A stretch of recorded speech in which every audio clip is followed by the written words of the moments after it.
शहीद इंदिरा गांधी जी, जिन्होंने सफल कूटनीति के बल पर अमेरिका के राष्ट्रपति निक्सन का मुकाबला करके पाकिस्तान का विभाजन करवाया, बांग्लादेश बनाया, 1 लाख पाकिस्तानी सैनिकों को आत्मसमर्पण करने पर मजबूर किया। 1971 সালের মুক্তিযুদ্ধ কি সত্যি কেবল আমাদের স্বাধীনতার লড়াই ছিল, নাকি ভারত নিজেদের স্বার্থে নিজেদের অস্তিত্ব বাঁচাতে এক সুগভীর রাজনৈতিক চাল ও ষড়যন্ত্রের মাধ্যমে এক পাকিস্তানকে 2 টুকরো করেছিল? এতদিন ধরে যে সত্যটি নিয়ে নানা মহলে ফিসফাস চলত, সেই চাঞ্চল্যকর সত্যটি এবার খোদ ভারতের সংসদ ভবনে ফাঁস করে দিলেন প্রিয়াঙ্কা গান্ধী। 1971 সালে পাকিস্তান ভাঙার পেছনে ভারতের যে আসল উদ্দেশ্য ছিল তা নিয়ে সে সময় যারা সতর্ক করেছিলেন তারা কি তবে সত্যি সঠিক ছিলেন? শেখ মুজিবুর রহমানও কি আসলেই পাকিস্তান ভাঙতে চেয়েছিলেন, নাকি ভারতের পাতা ফাঁদে আটকা পড়েছিল গোটা ভূখণ্ড? মুক্তিযুদ্ধের পর পাকিস্তানের ফেলে যাওয়া বিপুল অস্ত্রশস্ত্র কেন লুট করে নিয়ে গেল ভারত? গত 53 বছর ধরে বাংলাদেশকে কেন তারা নিজেদের একটি প্রদেশের মতো ব্যবহার করে আসছিল? আজকের এই ভিডিওতে আমরা খোদ ভারতের রাজনৈতিক নেতাদের বক্তব্য এবং ইতিহাসের পাতা থেকে এমন কিছু অকাট্য প্রমাণ আপনাদের সামনে তুলে ধরব যা আপনাদের ভাবনার জগৎকে পুরোপুরি বদলে দেবে।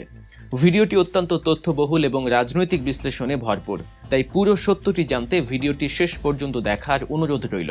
দর্শক, সম্প্রতি ভারতের লোকসভায় কংগ্রেসের সাধারণ সম্পাদক এবং সাবেক প্রধানমন্ত্রী ইন্দিরা গান্ধীর নাতনি প্রিয়াঙ্কা গান্ধী এমন এক বক্তব্য দিয়েছেন যা নিয়ে রীতিমতো তোলপাড় শুরু হয়েছে। প্রিয়াঙ্কা গান্ধী তার বক্তব্যে অত্যন্ত দম্ভের সাথে দাবি করেছেন 1971 সালে পাকিস্তান ভেঙে টুকরো করার এবং বাংলাদেশের জন্মের পুরো কৃতিত্ব কেবল ভারতের, আর আরও নির্দিষ্ট করে বললে তার দাদি ইন্দিরা গান্ধীর। প্রিয়াঙ্কা বলেন, সফল কূটনীতির মাধ্যমে তৎকালীন মার্কিন প্রেসিডেন্ট রিচার্ড নিক্সনের মতো পরাশক্তিকে মোকাবেলা করে ইন্দিরা গান্ধী পাকিস্তানকে ভেঙে বাংলাদেশ বানিয়েছেন। তার এই বক্তব্য কোথাও বাংলাদেশের লাখো শহীদ, বীর মুক্তিযোদ্ধা বা সাধারণ মানুষের আত্মত্যাগের কোনো স্বীকৃতি ছিল না।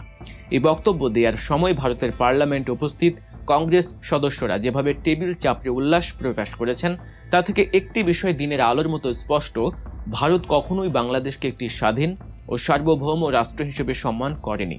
তারা বাংলাদেশকে দেখে নিজেদের তৈরি করা একটি রাজনৈতিক ট্রফি হিসেবে। এখন প্রশ্ন হলো, ভারত কেন এত মরিয়া হয়ে পাকিস্তানকে ভাঙতে চেয়েছিল? এর উত্তর লুকিয়ে আছে তৎকালীন ভূ রাজনীতিতে।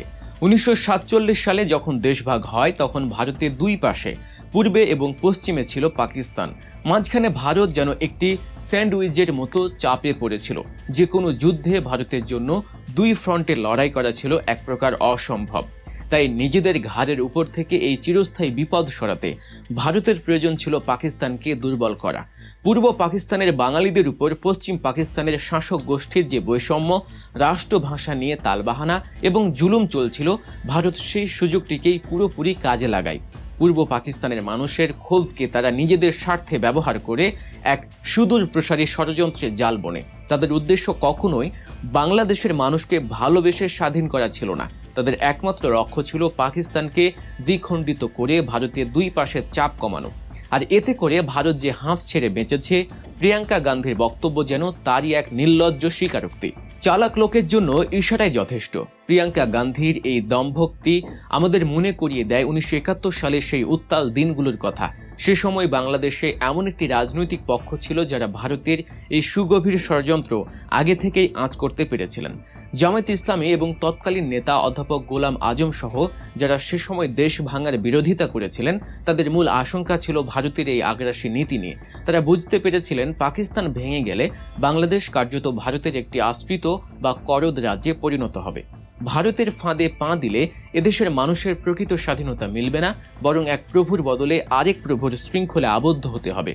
আজ যখন ভারতের সংসদে দাঁড়িয়ে খোদ ভারতীয় নেতারাই নির্লজ্জের মতো পাকিস্তান ভাঙার পুরো কৃতিত্ব নিজেদের বলে দাবি করছেন, তখন রাজনৈতিক সচেতন এবং দেশপ্রেমিক মানুষ মাত্রই উপলব্ধি করতে পারছেন যে সে সময় জামায়াত ইসলামী যে সতর্ক বার্তা দিয়েছিল তা একেবারেই অমূলক ছিল না। তাদের সেই রাজনৈতিক দূরদর্শিতার প্রমাণ আজ ভারত নিজেরাই তাদের মুখ দিয়ে দিচ্ছে। ইতিহাসের পাতা ঘাঁটলে আরও কিছু চাঞ্চল্যকর তথ্য সামনে আসে।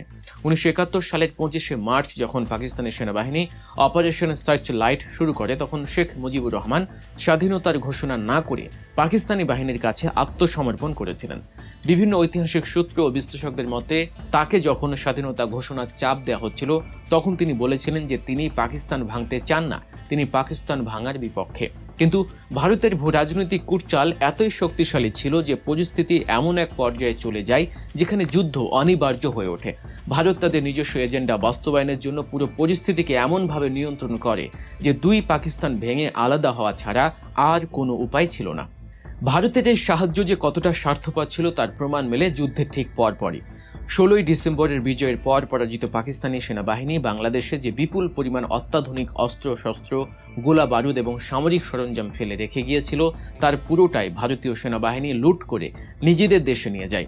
যে অস্ত্রগুলো সদ্য স্বাধীন হওয়া বাংলাদেশের সেনাবাহিনীর মেরুদণ্ড হতে পারত, সেগুলো তারা ট্রাকে করে ভারতে পাচার করে। যদি সত্যি তারা বাংলাদেশের নিঃস্বার্থ বন্ধু হতো, তবে কি তারা যুদ্ধ বিধ্বস্ত একটি দেশের সম্পদ এভাবে লুট করতে পারত? শুধু 1971 সালেই নয়, যুদ্ধের পর থেকে শুরু করে 2024 সাল পর্যন্ত গত 53 বছরের ইতিহাস পর্যালোচনা করলে দেখা যায় ভারত কখনোই বাংলাদেশের স্বার্থে কোনো কাজ করেনি। সীমান্ত হত্যা, তিস্তা সহ অভিন্ন নদীর পানির ন্যায্য হিস্সা না দেয়া, বাণিজ্য বৈষম্য এবং বাংলাদেশের অভ্যন্তরীণ রাজনীতিতে নির্লজ্জ হস্তক্ষেপ, এগুলোই হলো ভারতের বন্ধুত্বের আসল রূপ। বিশেষ করে গত 1.5 দশকে তারা বাংলাদেশকে নিজেদের একটি অঘোষিত প্রদেশ হিসেবেই ব্যবহার করে এসেছে। একটি পুতুল সরকারকে ক্ষমতায় টিকিয়ে রেখে তারা বাংলাদেশের ট্রানজিট, বন্দর থেকে শুরু করে সমস্ত ভূরাজনৈতিক সুবিধা আদায় করে নিয়েছে। তাই ভারতের এই মায়াকান্না বা বাংলাদেশের প্রতি ভালোবাসার যে অভিনয়, তা এদেশের সচেতন নাগরিকরা কখনোই মেনে নেয় না।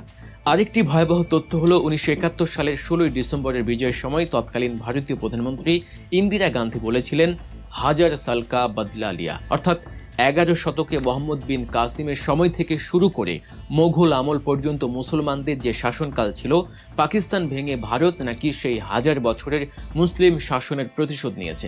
এই একটি বাক্যে প্রমাণ হয় যে মুক্তিযুদ্ধকে ভারত কিভাবে হিন্দুত্ববাদী দৃষ্টিকোণ থেকে একটি সাম্প্রদায়িক প্রতিশোধ হিসেবে দেখেছিল।